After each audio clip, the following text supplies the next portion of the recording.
Солонгос гэд бид нар ярьж байна. Тэгэхээр Солонгос өөрөө одоо стартапын хөрөнгө оруулалтын орчин ямар байдсан бэ гэдэг талаар бид нар одоо ихтгэл тавихдаа Солонгос хүмүүстэй харьцахдаа тодорхой хэмжээний мэдлэгтэй байж иж ярилцвал энэ хүмүүс бол илүү судалгаатай хандж байгаа юм байна гэсэн ойлголтыг төрүүлдэг. Тэгэхээр ерөнхийдөө бол за Солонгос болоод 2000 онд нөгөө та бүхэн санаж байгаа IT-ийн технологийн нөгөө бүүм болсон шүү дээ. Олон улс даяар Америкт ч гэсэн Солонгос. Тэгээд маш олон стартапуудаас энэ дээр үүссэн биотехнологийн компаниуд үүссэн. Тэгэхээр 2000 онд бол энэ стартапууд руу 2 их найдын их найд вооны хөрөнгө оруулалтууд ингээд орж ирсэн юм байлээ. Тэгээд ерөнхийдөө бол бас бүүм бол хагарсан.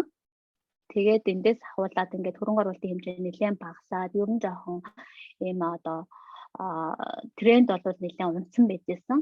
Тэгээд одоо яг дэлхийн хандлагаа дагаад 2018 оноос ахуулаад дахиад энэ стартапууд гэж одоо бас шинэ трендүүд хөрөнгө оруулалтын үйл зүгээр юм биш үү гэсэн хандлага одоо хамгаалж ирээд 19 он гэхэд бол 4.3 их найд вооны хөрөнгө оруулалтыг бол стартапуудтай ингээ хийсэн байна. За тэгэхээр бас эндээс ингээ харахаар энэ стартапуудын жил тутам хөрөнгө оруулалт авч байгаа дүн бас ингээд нэлээд өссөн харагдаж байна. Тэгэхээр яг л бид нар Монгол улсын хувьд бол яг л адилхан ингээд трендэд дагаад явж байгаа юм байна. Тэгэхээр энийг слайдыг харуулж байгаа онцлог нь юу вэ гэхээр манай одоо компаниуд маань энэ одоо тоонуудыг бас толгойдоо хийсэн байж байгаа. Дараа нь одоо Солонгосын аливаа хөрөнгө оруулагч нартай ярихдаа бол танах гэсэн тренд нэгсэн бэлдэгтэй манайч гэсэн дагаа явж байгаа дэлхийн хандлага бол баг нэг тийшээ явж байгаа энэ гэсэн яриаг дундуураа ингээ оруулаад явахаар эдгээр чинь бас ингээд ойлголттой байгаа юм биш үү гэсэн ийм одоо мессежийг цаад хөрөнгө оруулагч нартай бас үлдээдэг байгаа.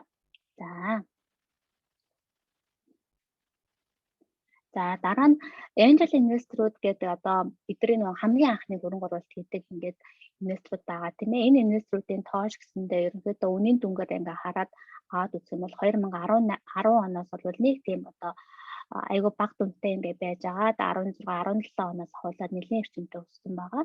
Тэг ингээд 18 он гээд Солонгосын статистик аваад үзэхээр 500 600 тэрбум воныг бол angel инвесторууд ингээд ангаараа хийсэн байна.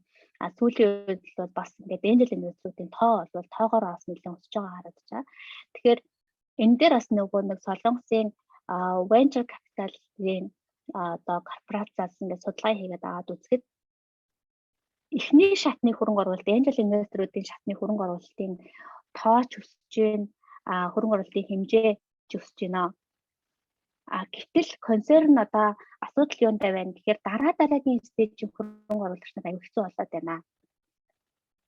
Одоо яа тэгэхээр хүн болгоно нөгөө нэг анхны одоо early буюу ингээд нэг компани эхний шатантаа явж байхад хөрөнгө оруулах сонирхолтой байдаг. Хөрөнгө оруулалтаа хэд нуулаад авчнаа гэж бодоод идэг.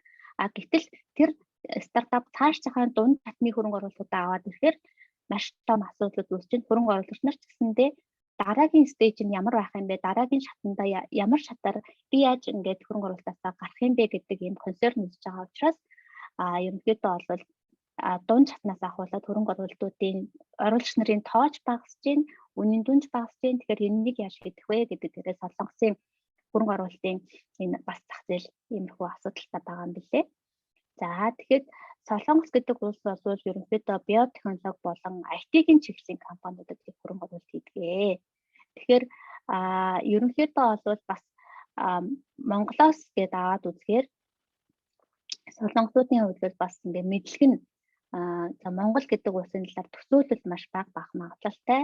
Тэгэхээр өөрсдийнх нь улсынх нь онцлог ийм байгаад байгаа. Одоо технологи болон биотехнологи, электроник гэдэг ч юм уу. Иймэрхүү талын одоо талаарх мэдлэгүүд нь хөрөнгө оруулагч нарынх нь мэдлэг нь тэр тал руугаа илүү хөгжсөн гэсэн үг. Тийм. Тэгэхээр тэр талаас нь илүү ярих юм бол хүмүүс нь илүү ойлгомжтой. Одоо айл хэдийн та нарын одоо тэг мэддэг түвшинд ингээд нөгөө хүнтэй нөгөө нэг хэлээр ярих юм бол илүү амархад ойлголтод амархан шүү дээ тий. Тэрнтэй адилхан Одоо жишээл манай компаниудын дунд илүү одоо биотехнологийн гэхээсээ илүү технологиор суурилсан компаниуд байгаа учраас энэ талыгаа илүү барьж ярих юм бол илүү ойлгомжтой байна гэсэн үг. Тэгэхээр энэ дээр бас нөгөө би та бүхэн зүгээр мэдээлэл болох үүднээс ингээ оруулж байгаа учраас энэ дараагийн шатны одоо том хэмжээний хөрөнгө оруулалтуудын одоо ерөнхийдөө тренд бол нэлээд унжина гэсэн мессеж мэдээллийг одоо тэр чигээр ингээ оруулсан байгаа. Юу гэсэн үг вэ гэхээр за одоо манай компаниуд эндээс юг бодох хэрэгтэй вэ гэхээр за бид нар одоо нэг дараагийн стейжний хөрөнгө оруулалтаа хайгаал яваад байна. Гэтэл хөрөнгө оруулагч тийм өдөр хардггүй байх юм байна. Хөрөнгө оруулагч бол тэгвэл тэрний дараа яах юм? Тэрний дараа яах юм? Тэр та нар юу гэж харж байгаа гэхээр бид нар мэдэхгүй гэж суужиж болохгүй л гэсэн үг байхгүй юу? Яг л энэ өөрөө аль хэдийн Солонгосын ч бай, Японы ч бай олон улсын зах зээл дээр стартапуудад хөрөнгө оруулалт хийж байгаа энэ орчин дээр угаасаа асуудал болоод эхэлсэн. Одоо нөгөө за анхан шатанд бол хүн болгон оруулах дуртай гэдэг юм. За тэгээд нэг хөнгөр алдвал алдна л гэдэг орчт юм байна. Дараагийн стейжүүдээ бид нар хамтд нь хараад бэлтгэл дээрээ хүнтэй уулзалтаа энийгээ тайлбарж өгдөггүй байх юм бол нөгөө хүмүүс нь за дахиад нэг хөрөнгө оруулалт хийлчээд эдгээр дараа нь яаж мөнгө олох болоо гэ би дараа нь дахиад нэг санаа зовхон болох юм биш үстэй гэдэг дээр айгүй санаа зовдөг болсон байх юм байна. За стартапуудад тулгарч байдаг асуудлууд гэдэг ингээд судалгаа хийсэн байна ч та. Солонгосын тэр нөгөө нэг стартапын корпорац гэдэг юм. Тэгэхээр стартапуудад хөрөнгө оруулалт хийдэг venture capital-уудын корпорац гэдэг байгууллага байна. Эндээс ингээд одоо судалгаа хийгээд аваад үзэхэд стартапууд тулгарч байгаа нийт асуудлуудын 36%-ийг нэмэхдээ санхүүжилттэй холбоотой асуудлууд эзэлж байна. Үүн дотроо санхүүжилт авахд хамгийн хэцүү байдгаа гэдэг дээр бол нийт компаниудын 50% нь хариулсан байх юм бол хөрөнгө оруулалтаасаа яаж гарах вэ? Илүү одоо гоё оновчтой биднэрт яг тохирсон хөрөнгө оруулалтыг хаанаас авах вэ гэдэг дээр бол 34% нь хариулсан байна. Тэгэхээр энэ хөрөнгө оруулалтыг яаж авах вэ? Хинээс авах вэ? Яг манай компанид тохирсон хөрөнгө оруулалтын юу юм бэ гэдгийг бол бид нар айгүй санаа зовох хэрэгтэй байх нь шүү дээ. Сэдв нь өөрөө тий. Яагаад тэгэхээр эндээс одоо жишээлбэл хөрөнгө оруулалт тийм гэд мөнгө олгоо ажиллах гэж бодоод хөрөнгө оруулалт авчихдаг. Гэтэл мөнгө олгоны мөн чанар өөрөө өөр. Дээр нь хөрөнгө оруулагч нарын маань мөн чанар бас өөрөө өөр байдаг байх нь байна. Энэний талаар манай компаниудаас ойлголттой байх хэрэгтэй. Хинээс авах вэ? За айгүй мундаг стартапууд буруу одоо мөн чанартай, шин чанартай хөрөнгө оруулалтыг аваад дампуурсан тохиолдол Солонгост маш их байна. За жишээлбэл та бүхний хамгийн сайн мэддэг жишээ авах юм бол кафе байна. Солонгосын кафе байна. Монголд бас салбар нь байдаг тий. За кафе байна яасан бэ гэхээр 2011-12 онд Солонгост маш эрчтэй босч ирсэн. Тэгээд 100% хөрөнгө оруулалт 100% хувьцаа эзэмшдэг нэг хөрөнгө оруулагчтай байсан. За тэгсэн чи яасан бэ гэхээр ингээд мундаг явж исэн чинь за нөхөр бол 2017 онд ингээд бизнес нь бол одоо нэлээд одоо томроод ирэхин алдаад за ингээд санхүүгийн тайлангаа харсан чинь нийтдээ 160 гаруй тэрбум төгрөгийн вооны борлуулалтын орлоготой байхад түүний 84% нь 84 тэрбум вон нь хаанаас орж ирсэн орлого байсан бэ гэхээр дотор засал. Интерьер заслаас орж ирсэн орлого байсан байна. Тэгэхээр юу гэсэн үг вэ гэхээр энэ кофе шоп гэдгийг бид нар нөгөө кофе зараад мөнгө олдог гэж бодоод байсан чинь энэ өөрөө кофений бизнес биш. Энэ өөрөө дотор заслаараа дамжуулаад бид нар 5 тухтай орчныг бий болгоод биднэрт кофе уухдаа 5 тухтай мэдрэмжийг өгдөг бизнесийг зардаг ийм бизнес байсан юм байна. За ингэсэн чинь нэлээд одоо энэ чинь кофе шопны бизнес, шопын бизнес чинь ийм байт юм байна штэ гэд ингээ явж исэн чинь нэг одоо сангаас хөрөнгө оруулалт одоо хийя гэдэг энэ санал авсан байна л та. Тэгтэл инвестор одоо нэг гүйцэтгэн байгуулагч маань өөрөө хөрөнгө оруулалтын талаар сайн мэдлэггүй, хөрөнгө оруулагч нарын одоо мөн чанарын талаар сайн мэдлэггүй ингээ байсан учраас зөвшөөрч гисэн. Тэгэхдээ их хэмжээний хөрөнгө оруулалт авахдаа өөрөө маш хэмжээгээр хувь нь одоо нөгөө буураад гэтэл нөгөө хөрөнгө оруулалтын хийж байгаа сан маань ч гэсэндээ өөрөө хөрөнгө оруулалттай сан байсан. Тэгээд их л хувь авч ивэл сайн байна. Их л мөнгө хийгээд байвал энэ ингээд цаашаа ингээд яваад байх юм байна гэд ингээд оруулсан чинь яасан бэ гэхээр дараагийн шатны одоо энэ одоо exit гэж яриад байгаа тийм дараагийн шатны стейж дээр очсон чинь бусад хөрөнгө оруулагч нар бусад нөгөө нэг байгууллагын хөрөнгө оруулагч нар дараагийн одоо шатанд хөрөнгө оруулалт хийдэг юм томоохон хөрөнгө оруулалт хийдэг байгууллагууд болохоор танах өмнөх шатны хөрөнгө оруулалтаа буруу авснаасаа болоод бид нар хөрөнгө оруулалт хийх боломжгүй болчихжээ. Тэгээ яагаад гэсэн чинь фаундерууд нь өөрсдөө фаундер нь өөрөө маш бага хувь эзэмшиж जैन. Дээрэс нь энэ нөгөө нэг одоо хөрөнгө оруулалт хийсэн энэ санчин өөрөө одоо дайсгансан хөрөнгө оруулалт гэж ярьдаг. Энэ нөгөө нэг хувийн өндөр эзэмшээд тэгснээр нөгөө стратегийн хувьд аш холбогдлохгүй тий ингээд цаашаа стейж дээр нь консалтинг хийх чадваргүй ийм байгууллагаас авсан байна л та. Тэгэнгүүт дараагийн стейжийнхаа хөрөнгө оруулалтаа ингээд авахд маш хүндрэл тулгараад за компани өөрөө нэлээд хүнд байдалд орсон тохиолдолд хөрөнгө оруулагч нар ерөнхийдөө олвол нэлээд тийм одоо нөгөө хатуу нөхцөл тавих магадлал өндөртэй байдаг. Ингээ хатуу нөхцөл тавьсаар агаад нөгөө кафе банигийн бизнес ханшин чунаад бизнес нь ч ерөнхийдөө солонгос зах зээлээ алдаад хөрөнгө оруулагч маань өөрөө бахан ясан бах нь өрөнд ороод ингээд энэ бизнес ингээ унсан байх нь шүү дээ. Тэгэхээр энэ иймэрхүү жишээнүүд маш олон байна. Энэ бол яг буруу хөрөнгө оруулагчаасаа буруу хэлбэрээр хөрөнгө оруулалт авснаас үүдээд сайхан явж исэн бизнес өөрөө унсан жишээ байна. Тэгээ Монголын салбар дээр ч гэсэн ингээ зах зээл дээр аваад үзэхээр кафе баниэс илүү одоо том гэдэг юм өөр ингээд кофе шопууд илүү амжилттай явж байгаа тий. За тэгэхээр эндээс би юу хэлэх гээд байна вэ гэхээр та хэд маань мөнгө өгье гэж байна. Хөрөнгө оруулалтыг гэж ингээд шууд авчих биш. Хинээс ямар хэлбэрээр авах вэ гэдэг дээрээ. Дараагийн стейж дээр энэ одоо ингэж байгаа ахгүй хөрөнгө оруулалт авахаасаа өмнө бол энэ хүмүүс та нарын хувьд нөгөө тал юм шиг харагдаж байгаа. Хөрөнгө оруулалт авсныхаа дараа бол энэ хүмүүс болон та нар нэг тал болоод дараагийн шатны стейж дээр хинээс ямар хэлбэрээр хөрөнгө оруулалтаа зөв авч яаж бизнесээ томруулах вэ гэд дахиад та нар нэг талдаа гараад нэг завин дээр сууж байгаатай бараг адилхан гэж би боддог. Тийм учраас энэ бол зүгээр шийдэх асуудал биш. Мөнгө бол яг мөнгө 100 төгрөг гээд компанид ч орж байгаа хөрөнгө оруулалт бол яг 100 төгрөг гэхээсээ илүү цаашаа 1000 болж чадах уу 50 төгрөг болох уу 1 төгрөг болох уу гэдэг чинь шийддэг. Айгуу чухал зүйл шүү гэж хэлэх гээд байна. За тэгээд би нэг солонгосын нэг ингээд нөгөө тэр одоо стартапуудын талаараа сүүлийн үеийн ингээд энэ номнуудыг уншиж байхад солонгосын одоо жижиг дундыг дэмжих сан гэдэг байдаг. Тэр нь бол стартапуудаа маш сайн дэмждэг. Гэтэл энэний нөгөө захирлынх нь хэлсэн одоо үг нь байна л да. Бид нар бол одоо unicorn компанитай гэж яриад байна.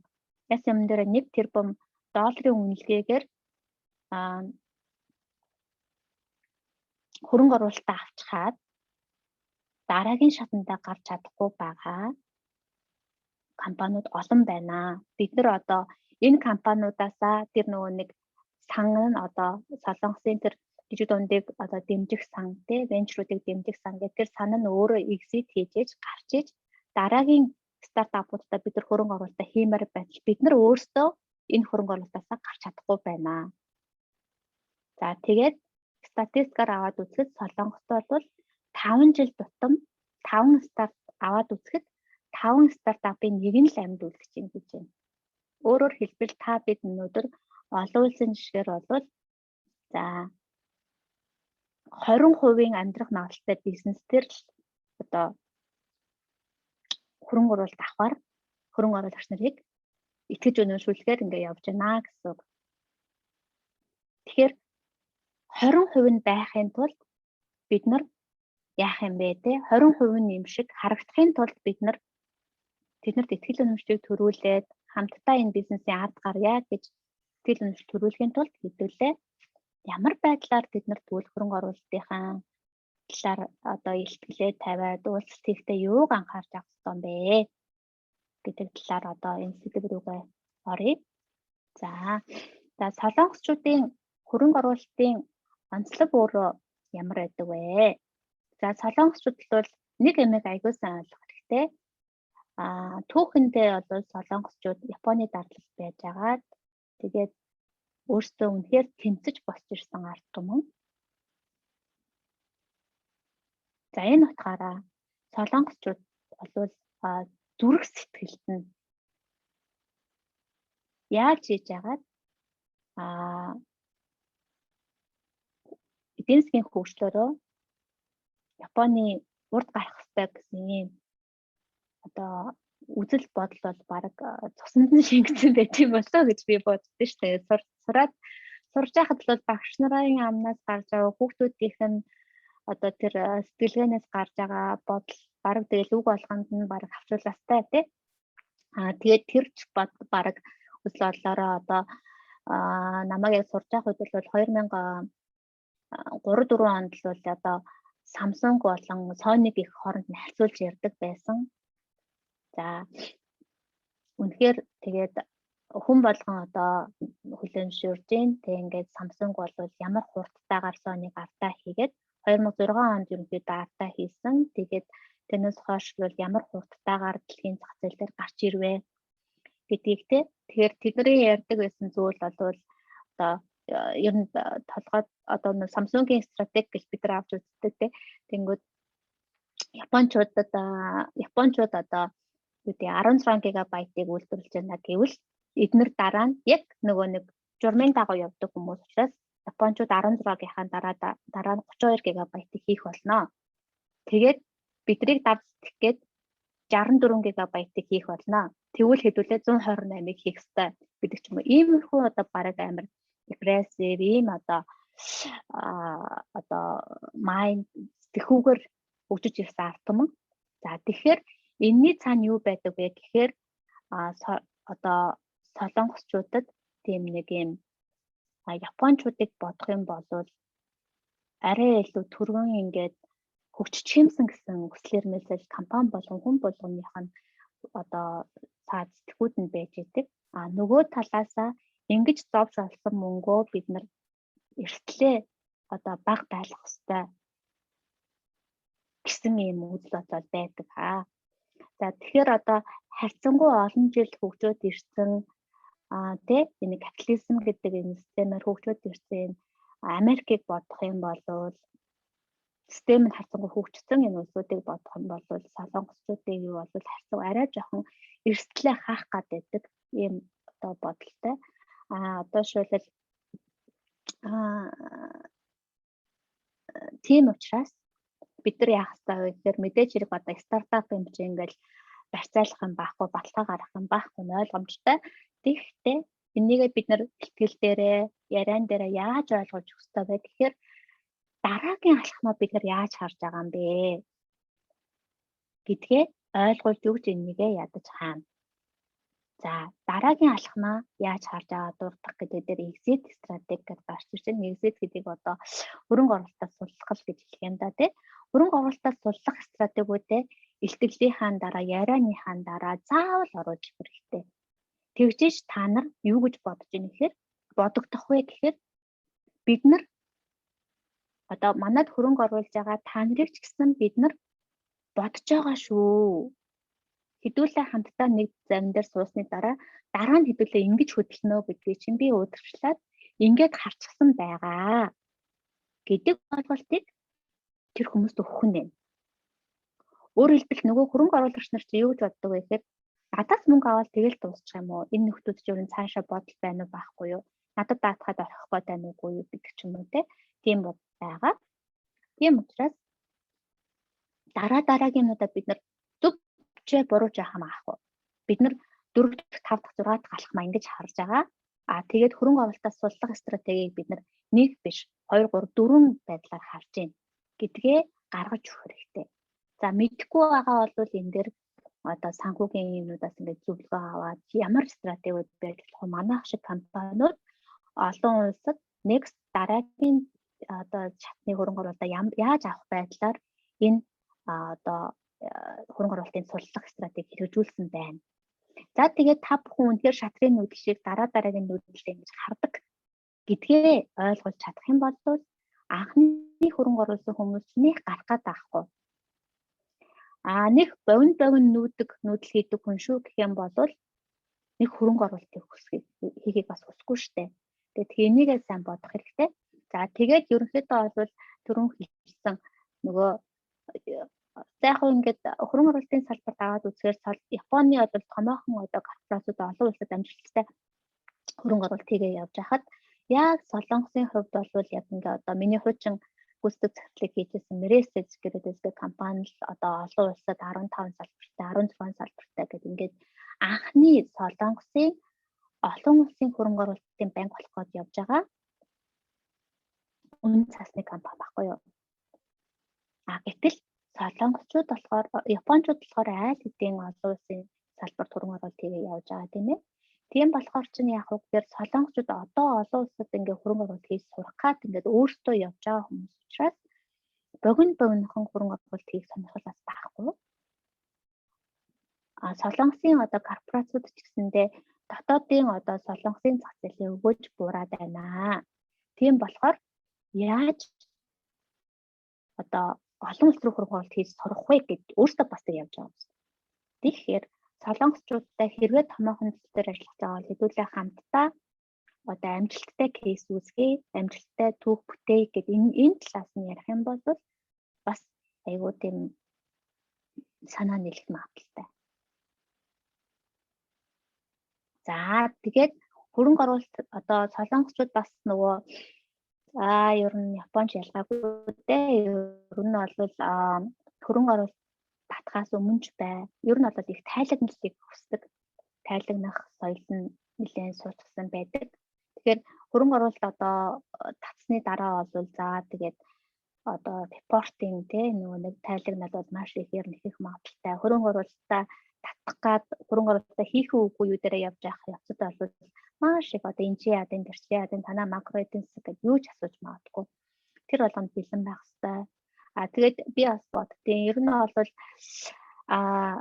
энэ нөгөө тайлагналаа компани өөрөө ингээд бас хөрөнгө оруулагч нартай тайлагналаа зөв хийдэг, тогтмол хийдэг байснараа компани өөрсдийнхөө одоо материалуудаа ч гэсэн нэлээд нэг тэгээд авдаж зэгцлээд авдаг. Тэгэхээр одоо энэ насны хэцүүгээр байдаг. Тэгээд ер нь бол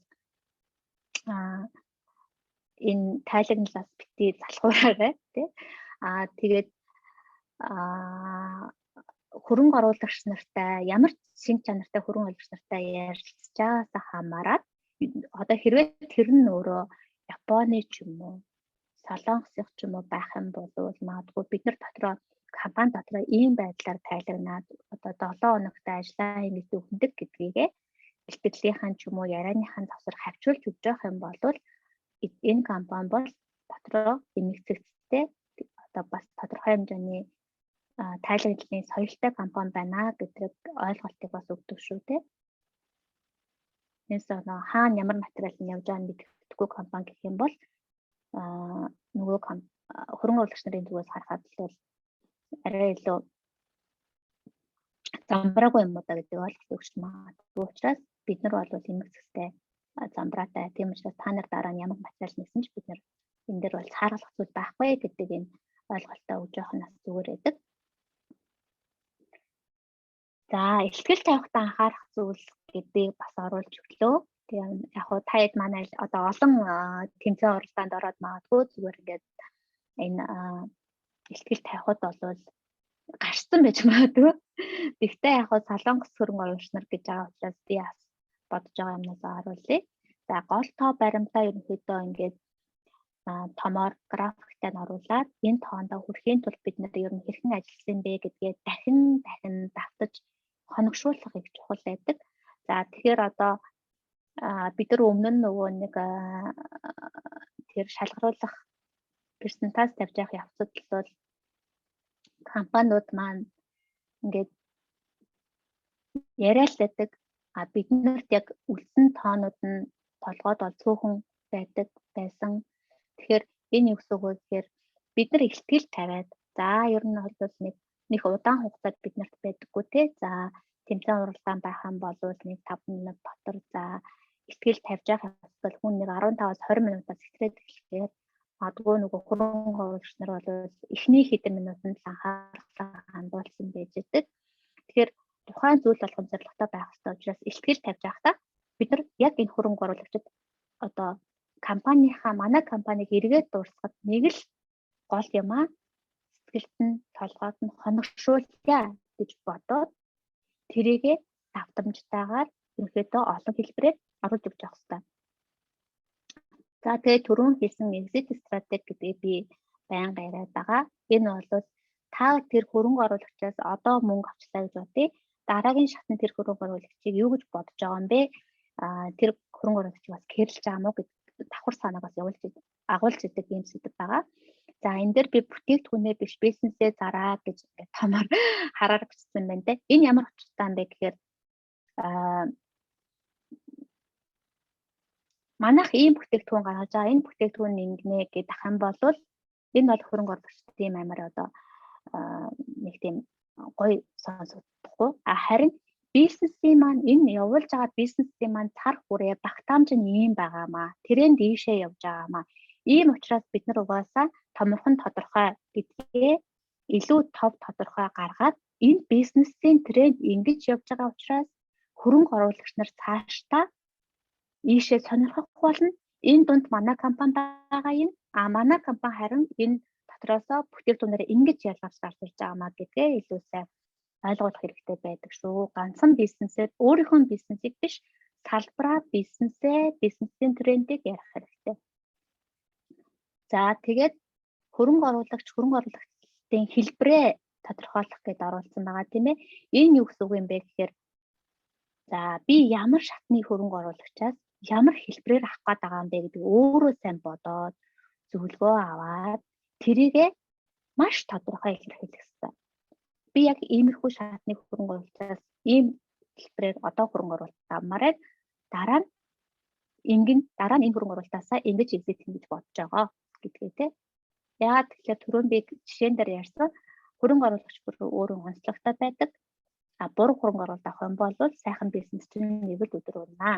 Тийм учраас энэ өөрөө маш чухал сэдв шүү. За тэгээд компанийн гол үзүүлэлтийг хоногшуулах гэдэг бол түрүү хэлчихлээ те. Тэгэхээр бид нар тодорхой хэмжээнд нөгөө нэг positioning хийгээд байгаа шүү дээ. Хоногшуулалт. За амар олон компаниуд дундаас хөрөнгө оруулагч нэг тийм юм яриад байсан компани ч юу вэ? Нэг тэдийн тоо яриад байсан компани чинь аль нь нэлээ гэдэг ингээд танахыг санаж явах хэрэгтэй байхгүй юу? Тэгвэл танахыг хөрөнгө оруулагч нар сануулж авах, хоногшуулах тэр юм чи юу юм бэ гэдгээ, point чи юу юм бэ гэдгээ айгүй сайн ойлгодог. Тэрийг нь компани хүн болгоно мэддэг байх хэрэгтэй. Тэгэхээр нөгөө түрүүний одоо бидний нэг уралдаан шалгаруулалтын өндөр ингээд харж байхад сонсож байхад бол хоногшуулалт маш бага явагдсан. За ер нь бол цөөхөн компани байгаа болохоор яг нэг сэдвээр нь л ерөнхийдөө англиад ойлгоод байсан болохоос биш яг хоногшуулалтаа ингээд хийж чадж байгаа ихтгэл бол маш цөөхөн байсан. Тэгэхээр энийг сайн анхаараарай. За тэгээд хөрөнгө оруулагчдаар хөрөнгө оруулалт татахтаа анхаарах зүйлс гэдэг дээр одоо практик амьдрал дээр яаж явд юм бэ? Ажил хэрэгч байдлаар яаж явд юм бэ гэдэг юм хоёр талаар нь ингээд ангилсан байгаа. За энэ бол миний цэвэр одоо өөрийн маань зүгээр бодож байгаа туршлага тийм миний одоо солонгосчуудтай харьцаж ирж байгаа энэ 20 гаруй жилийн туршлага байна. За тэгээд харилцаа үүсгэхдээ бол мэдээж хэрэг одоо тэр тухайн одоо нэг хөрөнгө оруулагч байлаа гэж бодох юм бол тэр хүний айгүй ихтгэлтэй хүнээр дамжуулаад хөрөнгө оруулалт дамжуулж ярих бол бас айгүй зөв тархдаг байдаг. Солонгосчууд их түүх ярих дуртай. Тэгэхээр түүхийг яриад та нар одоо түүхийн жоохон тодорхой хэмжээгээр ингээд нөгөө ойлголттой байх юм бол ихтэй боломжтой байх хэвээр. Гэхдээ хүн болгоны сэтгүүл бол Япончуудтай нэг өөрчлөлттэй юм байдаг. Тэгээ тэр мөрийг айгүй зөв ингээд нюансыг харуулад ярих бас зүгээр байдаг. За тэгээд за түүх мөхөнд ярьж айгүй л буруу сэдвэрөө орчиж магадгүй гэж бодож байгаа бол тухайн компаниа тухайн хөрөнгө оруулагчаас судлаад энэ бол гэрийн даалгавар хөрөнгө оруулагчаас судлах гэдэг бол гэрийн даалгавар энэ хүн ямар зүйлийг үн цэнтэй гэж үздэг юм бэ? Зөв мөнгө л яриад байж болохгүй. Шууд мөнгө ярьж ерөөсөө болохгүй. Тухайн хүнтэй бичлэн уулзж байгаа бол тий. Тэгэхдээ ямар одоо нэг ижил төстэй шин чанар ч юм уу тий. Одоо сонирхол хобби юу гэдэг нь судлаад үнэхээр чухал хөрөнгө оруулагч үзэж байгаа бол тийм юм судлаад тэрийгээ ойрон хоолн дээр ч юм уу ярих бол бас их зүгээр тавдаг байдаг. Тэгээд ер нь солонгосчууд бол зүгээр жирийн иргэн хүртэл макро эдийн засгийн талаар мөнгөний бодлого тэгээд хувь заа бонтын талаар нэлээд сайн мэдлэгтэй байдаг. Тийм учраас ерөнхийдөө өөрөө ч манайхан гэсэндээ ер нь за макро эдийн засгийн талаар ерөнхийдөө бас тодорхой хэмжээний ойлголттой судлаад тэгээд ойлголттой гэдэг мэдгүүлэх бас одоо юу гэдэг би ингээ огт ингээд энэ мөнгөний талаар ойлголтгүй хүн хөрөнгө оруулж байгаа юм байна гэдэг мэдрэмжийг төрүүлэхгүй учраас их зүгээр байдаг. За тэгээд хамгийн гол одоо бидний ойлгох ёстой зүйл солонгосчууд нөгөө ихтгэл дааж чадахгүй гэдэг зүйл дээр их ажилтгуулж өгдөг байгаа. Цэвэр мөнгөний харахаасаа илүү ихтгэл даах юм уу те гэдэг дээр энэ чинь бас их бизнесийн хэмжээх юм одоо яг амьдрал дээр бол одоо компани болго өөрийнхөө үе шатн дээр ингээд янз бүрийн одоо бас хугацаанд мөнгө өгч чадах байх зөндөө олон юм болно шүү дээ. Гэтэл энэ дээр бол яг ихтгэл даах чадвартай гэдэг гоё харилцаа үүсгэн байгаа тохиолдолд бас нөгөө талаас нь харж үзэх ч юм уу зөндөө тийм бодит амьдралаар бол тиймүүд явагддаг болохоор энэ ихтгэл дааж чаднаа гэдэг бол байнга илэрхийлж байгаа хэрэгтэй. Манай компани яаж ихтгэл дааж ирсэн бэ гэдэг энэ track record-тэй энэ түүгээ бас тэмдэглэж хөтлөж явж байгаа бас зүгээр эдэн шүү. Одоо шил тийм хүнээс мөнгө аваад би ийм болгож өгсөн. Гэдэг чинь өөрөө таны үүсгэн байгуулагчийн хувьд өөрийнх нь мэдж байгаа түүх боловч нөгөө хүний хувьд агай сонирн байдаг байхгүй юу? Тэгэхээр энэ хүн энэ өмнө хүмүүсээ хөрөнгө оруулсан хүмүүсээ одоо ихтгэл дааж гаргаж ирсэн үү гаргаагүй юу гэдэг бол бас их чухал сэдв байдаг. Тэгэхээр энийгээ дахин одоо хэрвээ тийм кейс түүх байгаа бол тэрийг ярьж явах нь бас зүгээр байдаг. За ажил хэрэгч байдал тактикууд гэхээр ер нь одоо түрүүн энэ салбараа сайн судалснаар мэдрүүлэх гэдэг чинь түрүүн одоо би нөгөө солонгосын стартапуудын тренд хандлага гэж энэ одоо статистикууд үзүүллээ шүү дээ. Гэтэл энийг ингээд зүгээр нэг толгойдоо хийгээд ер нь бол за би санхүүгийн хүн бишээ гэд фаундер хүн хайж болохгүй. Санхүүгийн талаарх мэдээллүүдийг толгойдоо нэг ингээд цээжлээд ингээд ойлголттой байж байгаа бол их зүгээр хүнтэй ярингууд тийм гэсэнтэй танахаас тэгээд тренд нь унжсэн юм билээ одоо зүгээр болж байгаа юм билээ энэ гэдгээ хавчуулаад явчихаар энэ чинь бас огт ойлголтгүй хүн биш юм биш үү гэдэг ойлголтыг өгдөг байгаа. За тэгэхээр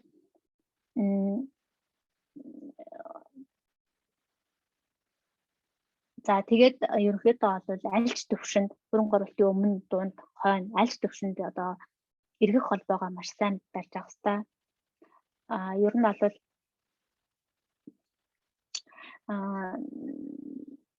тэгээд бэлтгэлийн дарааж бай одоо уулзалтан дээр нөгөө хүн за миний хөрөнгө оруулах юу биш байна гэх юм бол зүгээр би одоо та тэгтээ дараа нь өөр нэг одоо ийм өөр хөрөнгө оруулалт биднээс санал болгоорой гэдэг ч юм иймэрхүү юм бас зүгээр байдаг. Тэгээд эн чинь нөгөө хөрөнгө оруулагч чинь за энэ сте зүгээр ингээд айгүй кул айгүй дажгүй залуучууд дэвшлээ шүү. Би нэг нэгэнтэй холбоо төгчөндөө гэж толгойдоо бодцохороо хэзээ нэг өдөр чинь бодит байдал болох магадлал бас байдаг шүү. За тэгээд харилцаа үүсгэсний дараа бол солонгосчуудын хамгийн чухал одоо зүйлүүдийн нэг нь бол итгэлцэл. За энэ итгэлцэл одоо эн чинь нөгөө нэг Монголда нэг төстэй нь юу вэ гэхээр солонгосчууд их тийм нутгархаг тэгээд манай сургуулийн дээд доод анги одоо нутаг нуг юу ч гэдэг ажлын нэг дээд доод одоо орсон хүмүүс гэдэг чинь энийг айгүйг чухалчилдаг. Тэгээд эндээсээ ингээд өөрөөр хэлбэл айгүй тийм нөгөө нэг насны дөрвөн дээр хүртэл айгүй их ингээд би нэг ахаа ихтэйг дууддаг айгүй хүндэлийн одоо соёл их нэвтэрсэн уулс штэ. Тийм болохоор нөгөө харилцаанд энийг их бас их анхаарч үзэх хэрэгтэй. Мэдээж хэрэг одоо монголчууд тийм биш учраас монгол соёлоо ойлгуулад одоо солонгосчууд нэг насны дөрвөн дээр ахаа ихтэй гэдгсэн тийм манай монголчууд тийм биш болохоор хэдүүлээ хоорондоо ингээ харилцахгүй гэдэг ч юм уу ингээд соёлын тодорхой хэмжээнд мэддэг юм шиг байх юм бол судалсан юм шиг байх юм бол нөгөө хүмүүст илүү таатай байна. Тэгээд маш жижиг одоо уулзалттай альва зүйл юм дээр бол маш жижиг зүйл дээр бас ажил өгдөг учраас энэ нь юу гэсэн үг вэ гэхээр хэр намайг хүндэтгэж авч үзэж гин гэдэг талаас нь хардаг ард түмэн. Тэгэхээр энэ талаараас ойлголттой байх хэрэгтэй. Тэгээд ер нь бол уулзалтууд ингээ явж байхад за ингээ та хэд маань амар нэлээд том хөрөнгө оруулалт ингээд татчлаа гэж бодъё. Тэгээд солонгосчуудтай харилцах юм бол эдгээр нөгөө одоо сүүлийн үед ерөнхийдөө харилцааны соёл нь өөрчлөгдөж байгаа боловч ерөнхийдөө л одоо ахлах албан тушаалтныхаа үгийг дагдаг. За бараг тэгээд нөгөө өдрийн нөгөө албан уулзалтын дараа оройн хоолн дээр ямар хувцас өмсөх вэ? Чөлөөтэй байх юм уу? Чөлөөгүй ямар одоо зангаатай байх юм уу? Зангаагүй байх юм уу? Casual байх юм уу гэдэг бараг ахлах албан тушаалтнаас асуудаг ийм алдсан байгаа шүү. Тий. Тэгээд альва одоо шил хөрөнгө оруулалтын нөгөө уулзалт хийх энэ төр боломж гарах юм бол оройн хоол идэх юм завшаан бол заавал олж авахыг хичээх хэрэгтэй. Энэ дэр бол нэлээд бас одоо чухал яриануд бол албан бусаар өрнөөд дараа нь алдчих юм магадлал бас байдаг.